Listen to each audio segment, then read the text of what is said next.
स्वामीनारायण भगवाननी जय। अक्षर पुरुषोत्तम महाराजनी जय। गुणातीतान स्वामी महाराजनी जय। भगत जी महाराजनी जय। शास्त्री जी महाराजनी जय। योगी जी महाराजनी जय।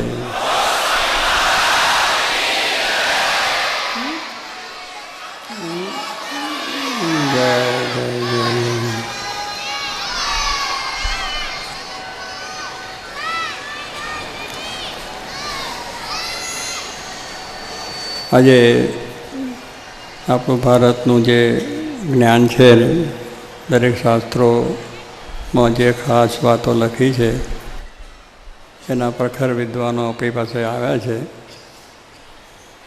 અને એ બધાની આપણને એમને જે વાત અત્યારે કરી ડૉક્ટર સાહેબે અને દુબે સાહેબે, એટલે એ વાત જે સમજવાની છે એ વાત બધું આપણે સમજાય તો સર્વ પ્રકાર શુભ આવે. ગુણાતીતાન સ્વામીએ વાત કરી છે કે કહ્યું કે આ બધી દુનિયાનું સુખ એ કેવું છે અને એનામાંથી શું આપણને એ વાત કરી સ્વામીએ. અને એમના ડૉક્ટર સાહેબે વાત કરી કે આપણે તો સુખ માન્યું છે જગતના સુખ. एमने 3 बात आपने बताई. एक सत्ता में सुख है ऐसे मानते सब लोग, इसलिए तो दौड़ते हैं, आज उलट सुलट करते हैं, सत्ता के लिए उलट सुलट करते हैं, उसमें सुख माना है. लेकिन हमको अनुभव होता है कि वो लोगों को सुख नहीं है. कहाँ ये ऐसे दौड़ते हैं लेकिन इसमें भी गिर जाते हैं, दुखी भी होते हैं, ये पर आपने देखा है. कभी सुख नहीं. अपनी भारतीय जो संस्कृति है वो तत्वज्ञान है, वो सब में लिखा है कि भौतिक सुख ये सुख नहीं है. भौतिक सुख ये सुख ज नहीं है, उसमें तो दुख ज है. और वो क्षणिक से हमारा शरीर रहेगा वहाँ तक है, लेकिन बाद में कुछ नहीं है. कोई ही अपनी तत्वज्ञानी बात है. तो सत्ता के लिए सब करते हैं, आदि अनादि से झगड़ा करते हैं, एक बीजा को लूटते हैं, त्रास आपते हैं, ये करते हैं. दूसरे के अंदर संपत्ति के लिए बोलते हैं, सत्ता और संपत्ति.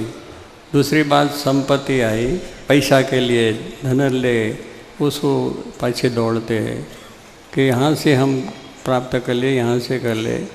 ये देश छोड़ के अमेरिका भी जाते हैं, वहाँ बहुत धन मिलते हैं, बहुत डॉलर मिलते हैं, पाउंड मिलते हैं, उसके पीछे दौड़ते हैं. वो दुखी होते हैं. हमने तो अनुभव किया है, कई लोग यहाँ से जाते हैं इतने दुखी हो जाते हैं कि पूछो मत. क्या वहाँ जाते हैं तो यहाँ से पैसा खर्च के जाते हैं, 20-20 लाख 25-25 लाख खर्च के यहाँ से जाते हैं. बाद वहाँ जाके लीगल तो बनते ही नहीं है, अलीगली काम करते हैं. ये दुख सुख सब उसमें, उसको वहाँ रहने का, खाने का, नौकरी का, धंधा का कोई ठिकाना पड़ता नहीं है. तो फिर दुखी हो जाते और बोलते कि हम यहाँ कहाँ आ पड़े, तो वहाँ दुख है. तो क्योंकि ये अपने 2 बातों के अंदर अपने दौड़ते हैं, लेकिन उसमें है ही नहीं. मूलम नास्ति कुतः शाखा. जो वृक्ष है, वट है, उसके मूल नहीं है तो शाखाओं कहाँ से आएंगे. यानी पांदड़ा दादड़ा फूल कोई आ सकते नहीं, जो मूल नहीं है. ऐसे हम भी दौड़ते हैं, पर हमारा जो मूल हम नहीं समझेंगे तो ये डालियाँ पांदड़ा सब सुखा जाएंगे ना. तो यही बात है कि हम मूल को समझे. हमाરું જે આજે તત્વજ્ઞાન છે, જે ભારતનું જે મૂળ છે, વેદો, ઉપનિષદો, ભાગવત ગીता, महाभारत, रामायण, भगवान स्वामीनारायण ने वचनामृत दिया है, तो वह स्वामी गुणाचरण की बातों है. ऐसे कई संत महात्माओं आचार्यों ने हमारे को दिया है, ऋषि मुनियों ने बताया कि ये करने से ही हमारा सुख होगा. कि आत्मा और परमात्मा वो 2 चीज़ सत्य है, सनातन है. उसमें ही सुख है बस। तो ये ज्ञान हमको प्राप्त हो जाएंगे तो दुनिया में चक्कर में कोई पड़ेगा ही नहीं। उसका लिए कि सब त्याग करके भगवान का नाम पर सब अपना जीवन लगा देंगे और सबको यही ज्ञान देंगे कि यही सच्चा है। ये रास्ते चलने से आपको सुख, भले आप अपने गृहस्थाश्रम में रहो, नौकरी और धंधा जो कुछ करते हो वो करते रहो, लेकिन अपने ज्ञान जो है वो अपने जीवन में दृढ़ होना चाहिए। जनक राजा था, जनक राजा का ये कथा आती है। तो जनक राजा ऐसे एक दफ़े सोए थे, उसको स्वप्न आया और सपना में वो कई बड़ी आँखें मिलकर छोड़ दिया। अरे लूट यानी मिलकर और लूट ये क्या हुआ, हो गया। तो हमारी हिंदी ऐसी है એટલે कोई कमाल बात नहीं, लेकिन अब तो हमको ये इसके उसके से थोड़ी प्रेरणा मिली कि मैं हिंदी बोलूँ, बाकी हमारा हिंदी का भी सही नहीं। એટલે स्वप्न में अपनी मिलकत सब घुमा दिया और साव कुछ अपने पास रहा नहीं, खाना पीना कुछ नहीं रहा। तो फिर वो भिक्षा मांगने को खाने की भूख लगी तो कुछ बर्तन तो अच्छा नहीं था, जो सोने पात्र में खाना पीता था, पर वो सब घुमा दिया। एक टक्का मिट्टी का पात्र मिला, रास्ता में से साफ करके उसके घर मांगा कि मगु भिक्षा दो। भिक्षा दी तो उसमें ये अनाज खाने के दिए, पका किया, वो ले गए। पीछे एक अच्छा ठिकाने गोद के वहाँ जाके बैठ गया।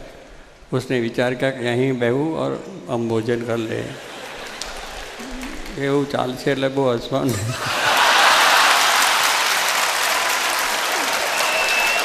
એટલે પછી राजा ने, ये राजा वहाँ बैठे हैं और फिर वहाँ दो जो खूंट जिसको बोलते हैं बैल जो खूंटिया और खा पी के तगड़ा हुआ था, कारण कि वो छूटा रहते हैं तो उसको कहीं काम नहीं काज नहीं, वो तो सब खाते खाते तगड़ा हुआ था। दोनों भाई अने ऐसे युद्ध करते, साम सामे लड़ते थे।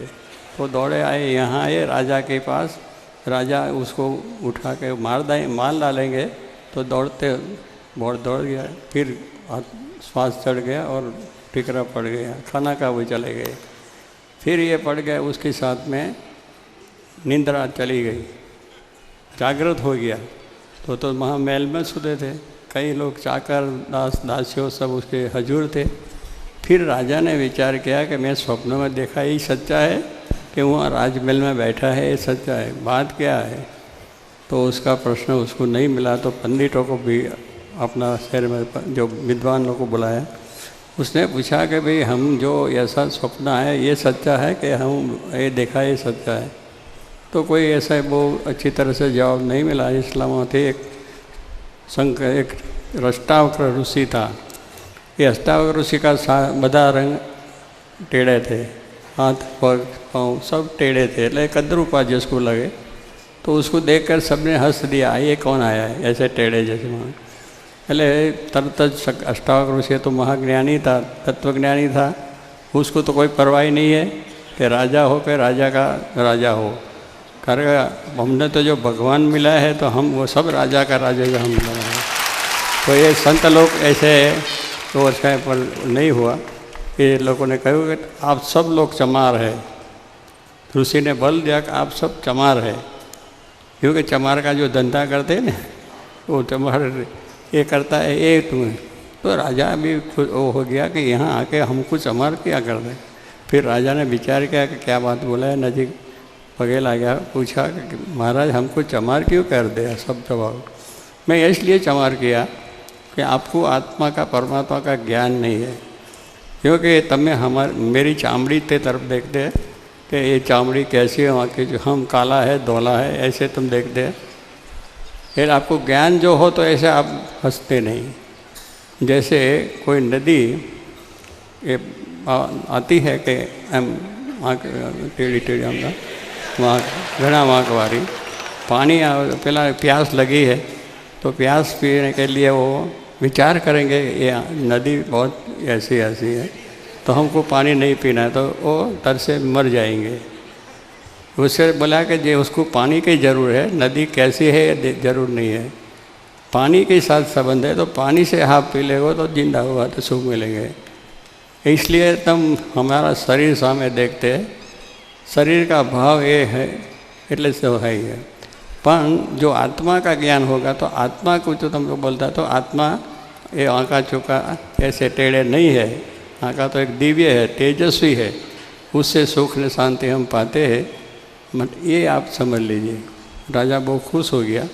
फिर कहने के बाद हो को राजा ऐसे तत्वज्ञानी बन गए, तो वो राज में रहते थे तो भी हमेशा लिए वो देखते थे कि सब झूठ है, ये सब नाशवंत है, ये हमारी साथ कोई आएंगे नहीं, इसलिए हमेशा भगवान की प्रार्थना आराधना और ऐसा पंडितों का समागम हर दिन करते रहते थे। अरे ऐसी स्थिति हो गई कि अपने राज्य में एक दफ़े आग लगी, ये सारा उस शहर के अंदर आग लग गई, उस महल महलात में भी आग लग गई। सब लोग आप जैसे जो बैठे थे वो तो खड़े होगा कि हमारा मकान लग जाएगा, फैला हो जाएगा। हमारे जैसे संत लोग भी बैठे थे वो भी उठने लगे कि हमारा कुटियाँ चले जाएंगी, बढ़ जाएगी। कहने के बाद है पर राजा बैठे रहे। राजा ने पूछा कि आप क्यों नहीं, सब तो तुम्हारा ये सब महल महला तराज सब कुछ है, वो जल जाएंगे तो क्या करें। राजा बोलते हैं कि ये जलता है, इसमें हमारा कुछ नहीं है, हमारी कोई चीज़ नहीं है, क्योंकि हमारा शरीर जल जाएंगे उसके साथ सब जल जाएंगे, ये कोई रहने वाली नहीं है। એટલે हमको कोई दुखद नहीं है, कारण कि भगवान इच्छा से वो हमको मिलता है, भगवान इच्छा से कारण कि जलने वाला है सब। जो अपने शरीर अपना जो आज है ये આપણું શરીરની સાથે આ સંપત્તિ પ્રાપ્ત की शरीर से, वो शरीर नाशवंत है तो शरीर से प्राप्त करी जो आमदनी के आज संपत्ति है वो भी जल जाएंगे। कल शरीर से प्राप्त करिए और वो शरीर से जल जाएंगे, तो फिर उसमें ममत्व क्या, उसके आसक्ति क्या। तो उसने फिर ये बात कर दी कि आप ભગવાનનું બધું છે એટલે એને કોઈ દિવસ એનો એટલે એને પોતાને દુઃખ ન થયું, એમ કહેવાનું શું છે, જો જ્ઞાન હતું તો દુઃખ ન થયું, જેને જ્ઞાન નહોતું એ દુઃખી થઈ ગયા કે મારું ગયું, मेरी संपत्ति चली गई। तो भगवान कहते हैं कि हमारे में जो विघ्न करने वाली बात है, अज्ञान जो हमको है, ये अज्ञान क्या है कि मैं वो मारा, कि मैं हूँ ये सब मेरा है, मैं नहीं हूँ और मेरा भी नहीं है। जो आत्मज्ञान की दृष्टि आप देखेंगे तो आत्मा के कोई जो गीता में कहूँ कि अजर अमर सुखरूप सत्तारूप ऐसे आत्मा है। जरा वृद्ध नहीं थता है, जुआन भी नहीं है, उसको कोई चीज़ नहीं है। तो ऐसे आत्मा को जो ज्ञान होता है उसको कोई नहीं होता, तो ये शरीर के साथ चले जाए कि उसमें क्या ममत्व रहते। भगवान के सामने मेरी दृष्टि है कि ये भगवान का सुख हमको प्राप्त हुए, बाकी एक दिवस हमारा काल आएंगे, ये शरीर छूट जाएंगे, सब कुछ चले जाएंगे, तो उसको हम लेकिन संपत्ति के लिए आसक्ति नहीं थी तो उसको सुखी था। हम संपत्ति के पाछे दौड़ते हैं, उसकी संपत्ति था तो उसके पासे दौड़े नहीं, लेकिन भगवान का भजन करके स्मरण करके बैठ रहे और सुख शांति। कहीं मेरा है नहीं तो कहाँ से आए, मेरा चीज़ मनाते हैं तो दुख है, मेरा नहीं मनाए तो दुख नहीं है। ऐसा ये जनक राजा को ज्ञान था। और स्वामी गुणात्यानंद स्वामी एक बात बतलाया कि घर में रहो तो मेहमानी माफक रहो। जो गेस्ट आते हैं हमारा, गेस्ट जो अपने वहाँ आते हैं ना, गेस्ट को क्या हिंदी में बोलते हैं, अतिथि। अतिथि जो अपने घर आते हैं, अरे हम अतिथि होकर दूसरे अपने संबंधी के घर पर जाते हैं, तो वहाँ अपने घर से अच्छी तरह से हमको रखते, खाना पीना बैठना उठना सब कुछ की खबर रखते, जरा भी तकलीफ़ नहीं है, इसी तरह से हम रहते हैं। लेकिन और कोई मनुष्य आके पूछेंगे कि घर किसका है, ये मकान किसका है, तो बोलेंगे कि हमारा नहीं है। क्यों ही रहते हैं, खाते हैं पीते हैं आनंद से रहते हैं, तो भी तुम्हारा नहीं, तो नहीं है क्या, हम तो 2 दिन का गेस्ट है 2 दिन के बाद चले जाएंगे।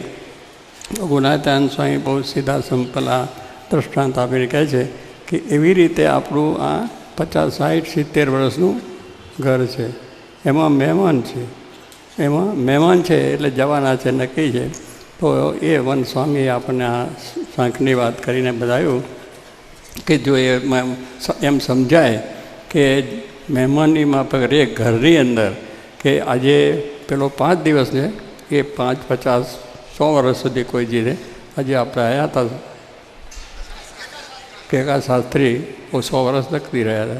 तो ऐसे हम रहेंगे, लेकिन एक दफ़े चले जाने का है, ये निश्चय उसको था. तो स्वामी कहते कि अपने जीवन में जैसे जनक को ऐसा हुआ था. तो ये बात अपने शास्त्रों ने बताई है कि एक संपत्ति, एक सत्ता और तीसरा कामना. हमारी जो कामनाओं है ये कभी पूरे होने वाली है ही नहीं. सारी ज़िंदगी नहीं, हज़ारों वर्ष तक जो आग उसके पीछे जाएंगे तो भी उसमें शांति है ही नहीं. कामनाओं बढ़ती रहती है. जितनी कामना हमारी बढ़ती है इतना हमको दुख है, इसलिए अशांति है. आपको भगवान को जरूर, आपने ज़रूर है इसलिए भगवान देते हैं, इसलिए शांति रहेंगे. लेकिन हमको तो ये इतना बंगले से रिक्शा का बंगला देखा हमारे इससे વધારે છે. તો એ જેટલી ઈચ્છાઓ છે, જેટલી ઈચ્છાઓ છે, કામનાઓ છે, એટલું દુઃખ છે. જેટલી જેટલી ઈચ્છાઓ ઓછી છે એટલી શાંતિ. એનું એ ક્યારે થશે કે એવા સત્પુરુષ મળશે, એવા મહાન સંત મળશે જે નિષ્ઠ, श्रोत्रिय, ब्रह्मनिष्ठ, જે શાસ્ત્રોમાં लक्षण लिखा है, निष्काम, निर्लोभ, निस्वार्थ, ऐसे संत मिल जाएंगे. तो वो संत से हमारा एक ज्ञान प्राप्त होगा, असच्चा ज्ञान. देखा न संपत्ति का ज्ञान नहीं हो तो झूठ है, लेकिन सच्चाई बात हो आत्मा और हम परमात्मा की भक्ति करने के लिए आए हैं.